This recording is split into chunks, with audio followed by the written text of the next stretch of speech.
Olá, está no ar mais uma edição do Atualidades do Campo, esse programa que traz para você que nos acompanha informações do agronegócio e também das atividades que são desenvolvidas pelos cursos de Ciências Agrárias aqui da Universidade de Cruz Alta.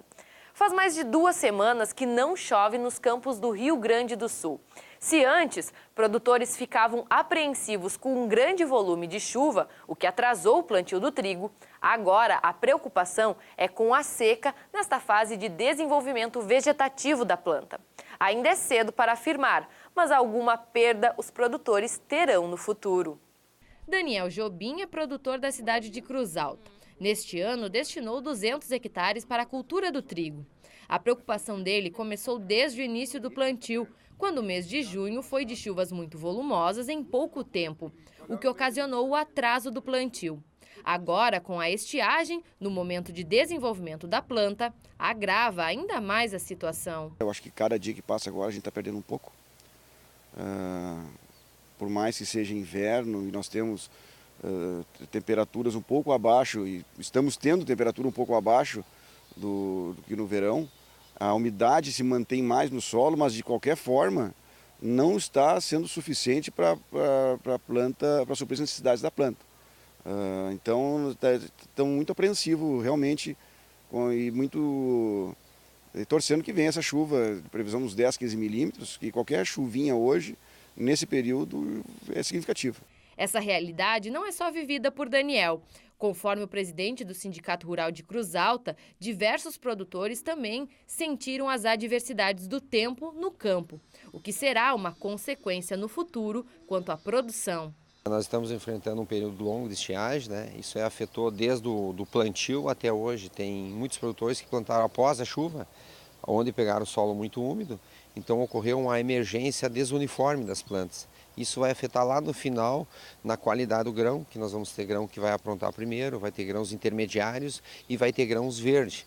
Então, na hora de colher, isso aí vai tudo junto para a mesma moega e não tem como separar, porque são produtos do mesmo tamanho, com umidades diferentes. Então, a qualidade vai cair, o teor de proteína vai cair, o W do trigo, que mede a proteína, isso vai cair.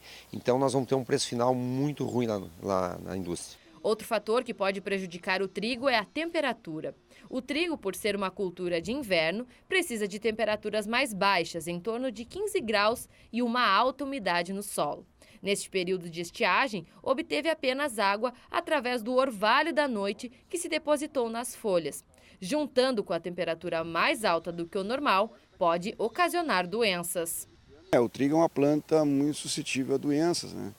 E se a gente olhar, nós estamos vendo agora, nós temos um período grande de molhamento, a planta se mantém úmida por causa do sereno, que é a umidade relativa a umidade do ar condensada sobre a planta, e somada à alta temperatura também é um clima propício ao desenvolvimento de doenças foliares na cultura do trigo. Mesmo que esse período já tenha dado alguma perda para o produtor, a expectativa para o mercado seja de alta nos preços do trigo. A tendência do mercado é de alta. Já está hoje acima de R$40 a saca da soja, o tipo trigo branqueador, e o mercado está subindo. Só que, infelizmente, a oferta vai ser pequena. A tendência é vir trigo de fora, a importação vai aumentar. Para quem gostou deste veranico em julho, a tendência, segundo os meteorologistas, é que isso irá mudar nos próximos dias. O mês de agosto será marcado por 3 ondas de frio, com mais chuvas e menos calor. Quem deve comemorar com isso são os produtores rurais, que precisam de chuva e frio para as culturas de inverno, como o trigo. As temperaturas altas também vão dar espaço para as frentes frias, mas não será um frio intenso. A chuva terá acumulados maiores e com mais frequência do que foi no mês de julho. E já que as baixas temperaturas vão voltar, muitas pessoas aderem às bebidas quentes para se aquecer no inverno, principalmente quando é para curar ou se prevenir de resfriados. O uso de ervas medicinais é muito comum, principalmente pois terem um apelo do conhecimento popular. Os chás são uma ótima bebida para o inverno. E o conhecimento da população como um todo ajuda a difundir os propósitos das plantas medicinais que são utilizadas.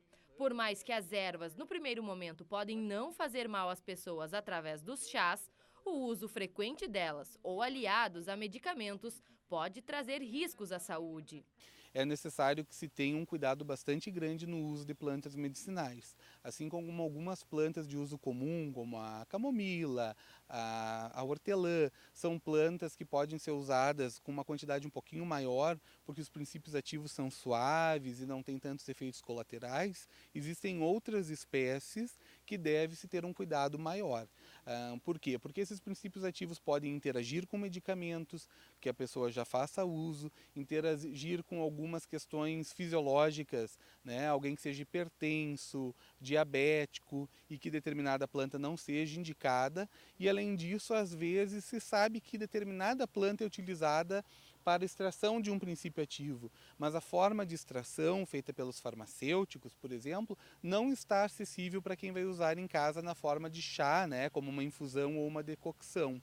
Aqui na Universidade de Cruz Alta, através do Polo Tecnológico, há uma pesquisa com plantas medicinais. Essas plantas, como alecrim, guaco, lavanda e calêndula, já são reconhecidas pela Anvisa como ervas que têm propriedades fitoterápicas. O guaco, por exemplo, auxilia em problemas respiratórios, como tosse e crises de bronquite. Já o chá de alecrim ajuda em problemas digestivos e até mesmo a ativar a circulação. Por isso, saber identificar a planta corretamente e quais as funções que ela tem no organismo são fundamentais para poder aproveitar o máximo dos benefícios da planta. Aquele chá que eu estou tomando, ele realmente é o que eu espero que seja, né? E para isso comprar num local confiável, onde exista um farmacêutico capaz de auxiliar nessa identificação, um biólogo, um engenheiro agrônomo, ou em alguns casos nós compramos chás que já são comercializados e podemos ter a certeza do uso. Esse é um ponto. Por fim, saber que a forma adequada do uso do chá é fundamental. Então, qual é a maneira correta do preparo do chá? Esses seriam os principais pontos. Mas isso é bastante complexo, Grazi. Então, é importante saber se o chá que eu estou tomando não interage com medicamentos, né? Nós temos espécies que interagem ampliando a função de outros medicamentos ou inibindo a função do medicamento, né? Então também se aconselhar com o seu médico se o uso do chá é adequado, nunca abandonar tratamentos que estão sendo feitos com orientação médica é outro ponto fundamental, né? E conhecer o método adequado do preparo e a forma de uso. O uso contínuo de muitos chás, a mistura de ervas pode ser perigosa. Todo chá deve ter um período adequado, lembrando que o que nós estamos tomando não deixa de ser de alguma forma uma espécie de interação com o organismo de um princípio ativo com efeitos medicinais e que deve ter um período de uso e que o período muito prolongado pode ser também maléfico para o organismo. Tomando algumas dessas precauções e sabendo para que realmente serve as plantas medicinais, é possível aproveitar o momento com um bom chá bem quentinho. Confira como está a cotação de grãos para o início do mês de agosto. A saca de soja está sendo cotada a R$ 61,57, o trigo R$ 31,55 e o milho a R$ 21,58. O dólar no início do mês de agosto está cotado a R$ 3,13. E a gente vai encerrar essa edição do programa mostrando para vocês um rebanho de ovinos aqui da Universidade de Cruz Alta do Hospital Veterinário e que recentemente está com novos integrantes. Confira! Quem se dirige à Universidade de Cruz Alta normalmente vê esse rebanho de ovinos nas pastagens em frente ao Hospital Veterinário.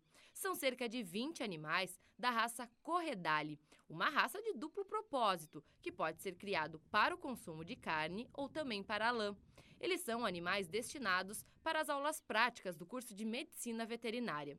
Mas nesta época, que engloba de maio até o mês de julho, é tempo de aparição, onde as fêmeas parem seus filhotes. Nesta remessa de novas ovelhas, uma deu cria de gêmeas, comum na raça. A gente está na época da aparição, né? Inicia a partir de maio, tá? Aqui no Rio Grande do Sul, e pode se estender até setembro. Tá? Então o forte da aparição é entre junho a agosto. Então a gente está com a aparição de alguns animais aqui, uma pariu em maio, 2 pariram em junho e o restante está parindo agora no mês de julho. Uma pariu de gêmeos, tá? Não é incomum de ver isso, então é frequente, dependendo da raça é bem frequente. A nossa raça, o esperado é entre 15% a 20% de gêmeos, num rebanho controlado, trabalhando com a época adequada da temporada de monta. E 2 é até esperado, mas mais do que isso já começa a complicar a situação do aleitamento e da habilidade materna de cada ovelha. Nessas novas crias, alguns vieram da cor preta, ou como se refere à Associação de Criadores de Ovinos, como naturalmente colorido. Para a indústria, a lã bruta e branca é mais valorizada do que a preta. O valor do quilo da branca é R$10, enquanto da preta é 80 centavos. Em contrapartida, o gaúcho valoriza muito mais a lã preta por questões culturais. O animal da lã preta ele é muito valorizado aqui no Rio Grande do Sul por uma questão cultural, né? Então o pelego ou o artesanato em si que envolve a lã naturalmente colorida é muito valorizado e apreciado no Rio Grande do Sul. Então a gente tenta, de alguma forma, ter alguns exemplares, como uma situação até de ensino para os alunos, e ao mesmo tempo uma valorização do indivíduo. Para os acadêmicos, terem mais de uma espécie para estudar durante a graduação é uma ótima oportunidade para o crescimento profissional, antes mesmo de sair para o mercado de trabalho. Essa edição do Atualidades do Campo vai terminando aqui. Se você quiser rever as nossas reportagens, acesse nossos perfis nas redes sociais. Tchau, tchau!